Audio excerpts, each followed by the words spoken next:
देखिए ऐसा है, मैं इस वार्ड को बहुत अच्छी तरीके से जानता और पहचानता हूं, क्योंकि मैं यहाँ जो मनीषा है, जो चुनाव यहाँ पर लड़ रही है भारतीय जनता पार्टी से, कमलेश यादव जी जो पहले नगर सेवक यहाँ रहे, उनकी बिटिया रही है।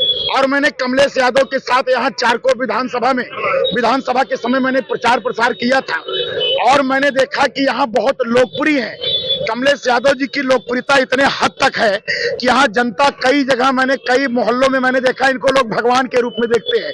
तो मैं इससे बड़ी बात और क्या नहीं, कुछ नहीं कह सकता।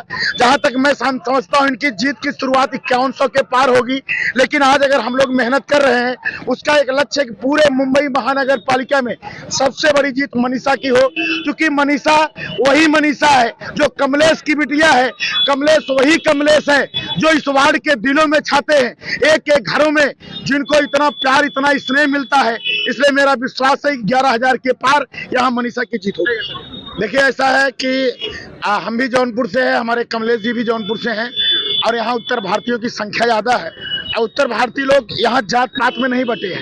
हो सकता है कि उत्तर प्रदेश में जाने के बाद कोई पंडित जी हो जाए, कोई बाबू साहब हो जाए, कोई यादव जी हो जाए, लेकिन जब यहाँ आता है मुंबई में तो उसकी जाति जो है पूरी समाप्त हो जाती है। वो सिर्फ उत्तर भारतीय होता है। इसलिए यहाँ के चुनाव में, यूपी के चुनाव में अंतर होता है।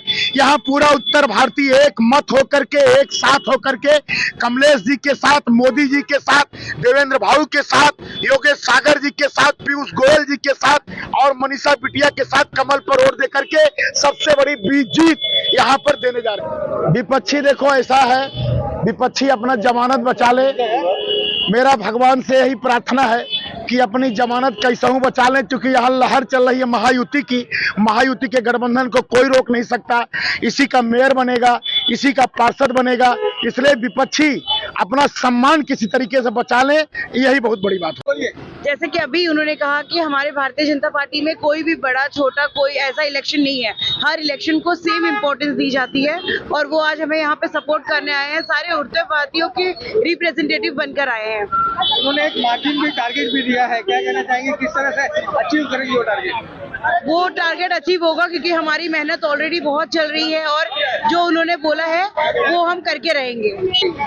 तो मैं मानती हूँ कि अभी तक जितने भी कैंडिडेट्स हैं, मैंने डबल मास्टर्स करके रखा हुआ है, और उसके बाद एजुकेशन की बात आती है तो डेफिनेटली अब वो बहुत इंपॉर्टेंट है, क्योंकि आपकी बात समझना और समझ के उसको आगे प्रोसेस करके हाउस में रखना, और वहां से फिर फंड लाकर यहाँ पे इन्वेस्ट करना और सारे रास्ते बनवाना या फिर डेवलपमेंट करना बहुत इंपॉर्टेंट है, जो कि मैं समझती हूँ कि मैं अपने समझ से और इन सबके अनुभव से वो कर सकती हूँ, इसकी पूरी गारंटी है।